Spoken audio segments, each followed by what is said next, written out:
कुएं का मेढक। तुमने कहानी सुनी है न? सागर का एक मेढक एक बार एक कुएं में चला आया। कुएं के मेढक ने पूछा कि मित्र, कहाँ से आते हो? उसने कहा, सागर से आता हूँ। कुएं के मेढक ने तो सागर शब्द सुना ही नहीं था। उसने कहा, सागर, यह किस कुएं का नाम है?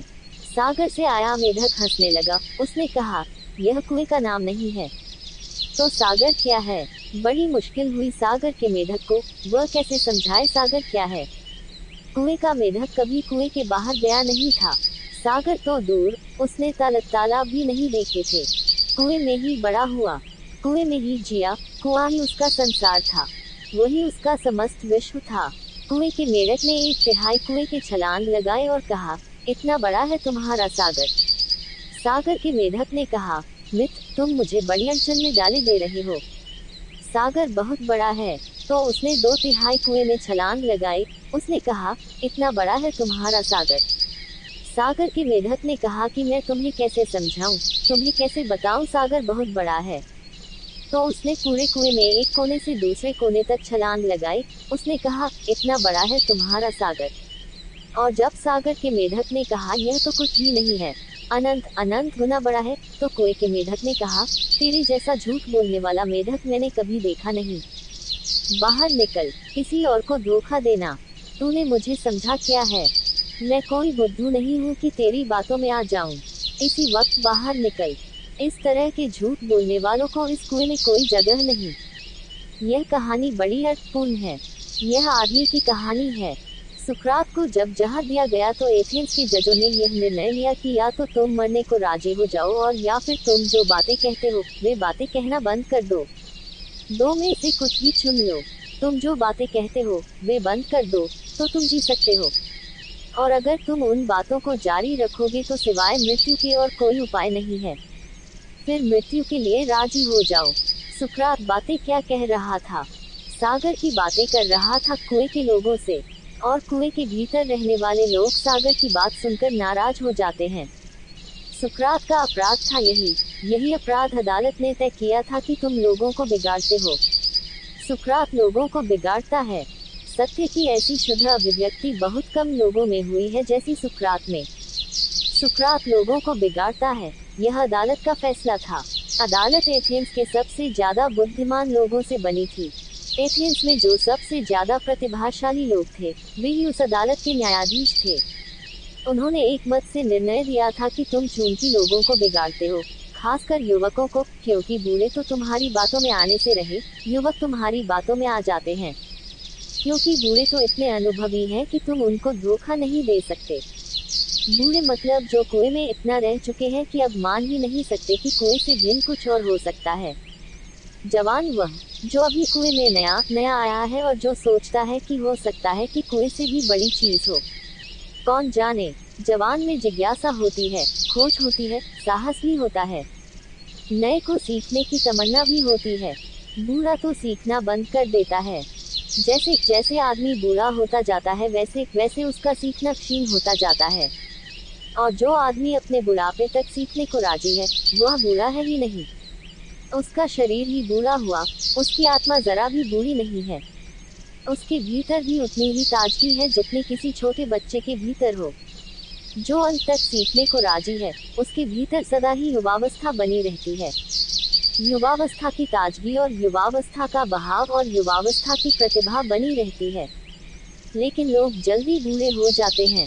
तुम सोचते हो कि 70 साल में बूढ़े होते हैं तो तुम गलत सोचते हो।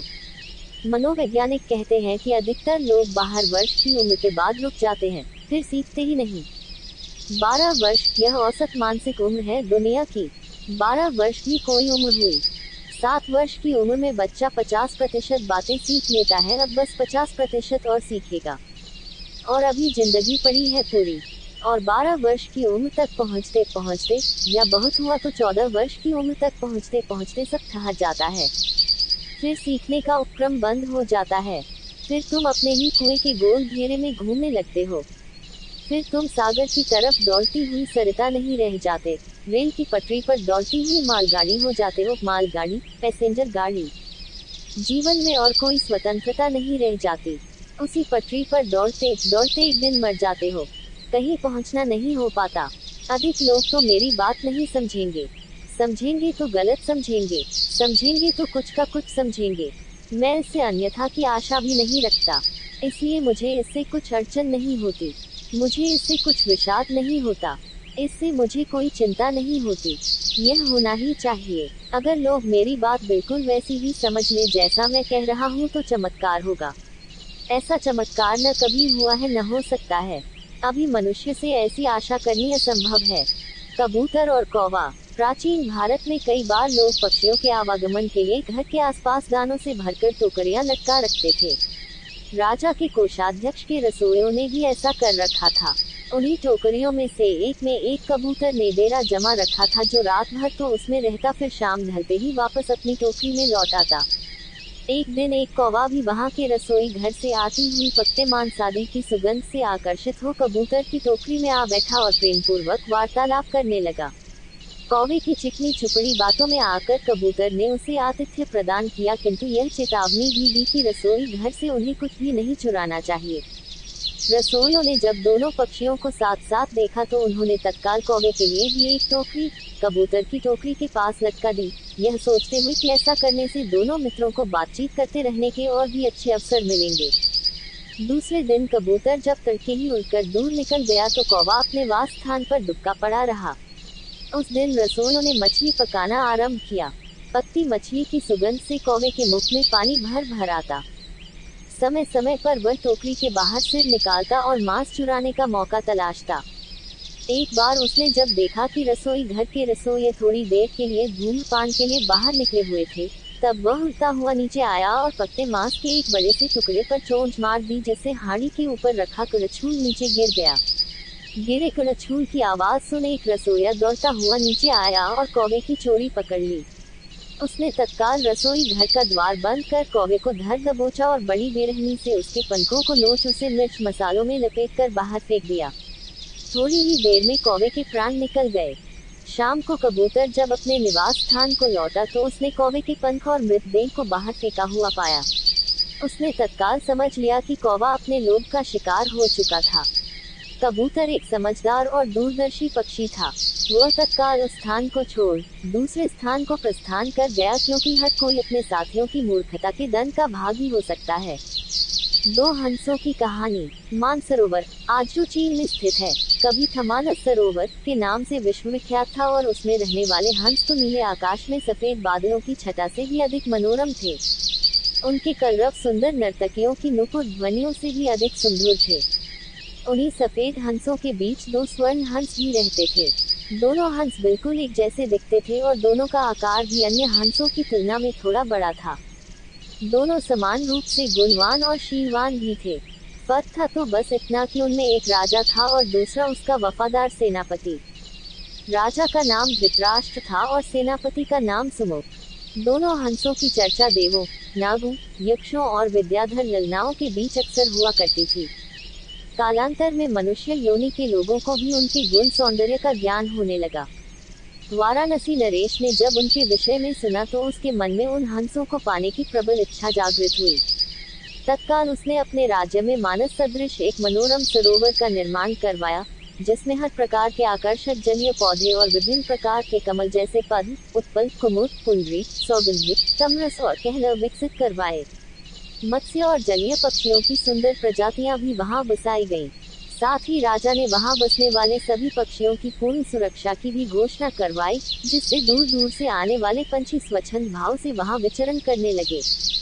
एक बार वर्षा काल के बाद जब हेमंत ऋतु प्रारंभ हुआ और आसमान का रंग बिल्कुल नीला होने लगा, तब मानस के दो हंस वाराणसी के ऊपर से उड़ते हुए जा रहे थे। तभी उनकी दृष्टि राजा द्वारा निर्मित सरोवर पर पड़ी। सरोवर की सुंदरता और उसमें तैरते रमणीक पक्षियों की स्वच्छंदता उन्हें सहज ही आकर्षित कर गई। तत्काल वे नीचे उतर आए और महीनों तक वहां की सुरक्षा, सुंदरता और स्वच्छंदता का आनंद लेते रहे। अंततोगत्वा वर्षा ऋतु के प्रारंभ होने से पूर्व वे फिर मानस को प्रस्थान कर गए। मानस पहुंचकर उन्होंने अपने साथियों के बीच वाराणसी के कृत्रिम सरोवर की इतनी प्रशंसा की कि सारे के सारे हंस वर्षा के बाद वाराणसी जाने को तत्पर हो उठे। हंसों के राजा युधिष्ठिर और उसके सेनापति सुमुख ने अन्य हंसों की इस योजना को समुचित नहीं माना। युधिष्ठिर ने उनके प्रस्ताव का अनुमोदन न करते हुए यह कहा कि पंछी और जानवरों की एक प्रवृत्ति होती है, वे अपनी संवेदनाओं को अपनी चीखों से प्रकट करते हैं, किंतु जंतु जो कहलाता है मानव बड़ी चतुराई से करता है, अपनी भंगिमाओं को प्रस्तुत जो होता है उनके भावों के ठीक विपरीत। फिर भी कुछ दिनों के बाद हंसराज को हंसों की जिद के आगे झुकना पड़ा और वह वर्षा ऋतु के बाद मानस के समस्त हंसों के साथ वाराणसी को प्रस्थान कर गया। जब मानस के हंसों का आगमन वाराणसी के सरोवर में हुआ और राजा को इसकी सूचना मिली तो उसने अपने एक निषाद को उन 2 विशिष्ट हंसों को पकड़ने के लिए नियुक्त किया। एक दिन युधिष्ठिर जब सरोवर की तट पर स्वच्छंद भ्रमण कर रहा था तभी उसके पैर निषाद द्वारा बिछाए गए जाल पर पड़े। अपने पकड़े जाने की चिंता छोड़ उसने अपनी तीव्र चीखों से अपने साथी हंसों को तत्काल वहां से प्रस्थान करने को कहा, जिससे मानस के सारे हंस वहां से क्षण मात्र में अंतर्धान हो गए। रह गया तो केवल उसका एकमात्र वफादार हमशक्ल सेनापति सुमुख। हंसराज ने अपने सेनापति को भी उड़ जाने की आज्ञा दी, मगर वह दृढ़ता के साथ अपने राजा के पास ही जीना मरना उचित समझा। निषाद जब उन हंसों के करीब पहुंचा तो वह आश्चर्यचकित रह गया, क्योंकि पकड़ा तो उसने एक ही हंस था, फिर भी दूसरा उसके सामने निर्भीक खड़ा था। निषाद ने जब दूसरे हंस से इसका कारण पूछा तो वह और भी चकित हो गया, क्योंकि दूसरे हंस ने उसे यह बताया कि उसके जीवन से बढ़कर उसकी वफादारी और स्वामी भक्ति है। एक पक्षी के मुख से ऐसी बात सुनकर निषाद का हृदय परिवर्तन हो गया। वह एक मानव था, किंतु मानव धर्म के लिए वफादार नहीं था। उसने हिंसा का मार्ग अपनाया था और प्राणातिपात से अपना जीवन निर्वाह करता था। शीघ्र ही उस निषाद ने अपनी जागृत मानवता के प्रभाव में आकर दोनों ही हंसों को मुक्त कर दिया। दोनों हंस कोई साधारण हंस तो थे नहीं। उन्होंने अपनी दूरदृष्टि से यह जान लिया था कि वह निषाद निसंदेह राजा के कोप का भागी बनेगा। अगर निषाद ने उनकी जान बख्शी थी तो उन्हें भी निषाद की जान बचानी थी। अतः तत्काल वे निषाद के कंधे पर सवार हो गए और उसे राजा के पास चलने को कहा। निषाद के कंधों पर सवार जब वे दोनों हंस राज दरबार पहुंचे तो समस्त दरबारीगण चकित हो गए। जिन हंसों को पकड़ने के लिए राजा ने इतना प्रयत्न किया था वे स्वयं भी उसके पास आ गए थे। विस्मित राजा ने जब उनकी कहानी सुनी तो उसने तत्काल ही निषाद को राजदंड से मुक्त कर पुरस्कृत किया। उसने फिर उन ज्ञानी हंसों को आतिथ्य प्रदान किया तथा उनकी देशनाओं को राजदरबार में सादर सुनता रहा। इस प्रकार कुछ दिनों तक राजा का आतिथ्य स्वीकार कर दोनों ही हंस पुनः मानस को वापस लौट गए। 1 और 1 11। एक बार की बात है कि बंगिरी के घने जंगल में एक उन्मुख हाथी ने भारी उत्पात मचा रखा था। वह अपनी ताकत के नशे में चूर होने के कारण किसी को कुछ नहीं समझता था।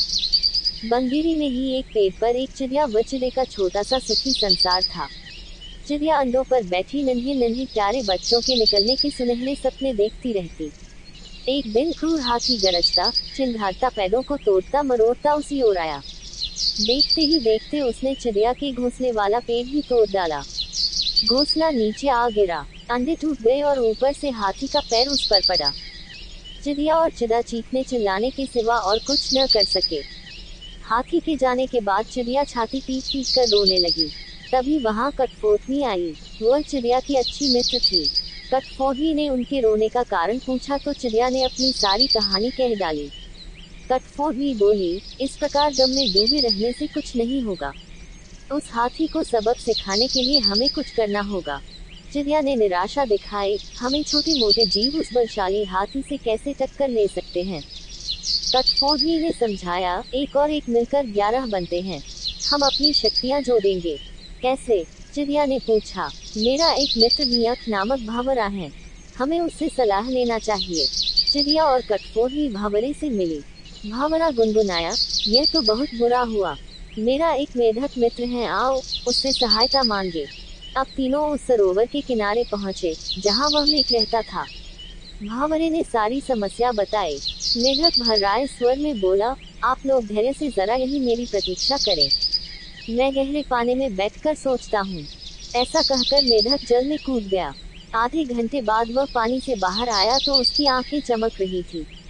वह बोला, दोस्तों, उस हत्यारे हाथी को नष्ट करने की मेरे दिमाग में एक बड़ी अच्छी योजना आई है। उसमें सभी का योगदान होगा। मेढक ने जैसे ही अपनी योजना बताई, सब खुशी से उछल पड़े। योजना सचमुच ही अद्भुत थी। मेढक ने दोबारा बारी बारी सबको अपना अपना रोल समझाया। कुछ ही दूर वह उन्मत्त हाथी तोड़फोड़ मचाकर व पेट भरकर कोंपलों वाली शाखाएं खाकर मस्ती में खड़ा झूम रहा था। पहला काम भंवरे का था। वह हाथी के कानों के पास जाकर मधुर राग गुनजाने लगा। राग सुनकर हाथी मस्त होकर आंखें बंद करके झूमने लगा। तभी कटफोड़नी ने अपना काम कर दिखाया। वह आई और अपनी सुई जैसी नुकीली चोंच से उसने तेजी से हाथी की दोनों आंखें बींध डाली। हाथी की आंखें फूट गईं। वह तड़पता हुआ अंधा होकर इधर उधर भागने लगा। जैसे जैसे समय बीतता जा रहा था, हाथी का क्रोध बढ़ता जा रहा था। आंखों से नजर न आने के कारण ठोकरों और टिक्करों से शरीर जख्मी होता जा रहा था। जख्म उसे और चिल्लाने पर मजबूर कर रहे थे। चिड़िया कृतज्ञ स्वर में मेघ से बोली, भैया, मैं आजीवन तुम्हारी आभारी रहूंगी। तुमने मेरी इतनी सहायता कर दी। मेघ ने कहा, आभार मानने की जरूरत नहीं, मित्र ही मित्रों के काम आते हैं। एक तो आंखों में जलन और ऊपर से चिल्लाते चिंघाड़ते हाथी का गला सूख गया। उसे तेज प्यास लगने लगी। अब उसे एक ही चीज की तलाश थी, पानी। मेघ ने अपने बहुत से बंधु बांधवों को इकट्ठा किया और उन्हें ले जाकर दूर बहुत बड़े गड्ढे के किनारे बैठकर टिर्राने के लिए कहा। सारे मेघ टिर्राने लगे। मेघ की टिर्राहट सुनकर हाथी के कान खड़े हो गए। वह यह जानता था कि मेघ जल स्रोत के निकट ही वास करते हैं।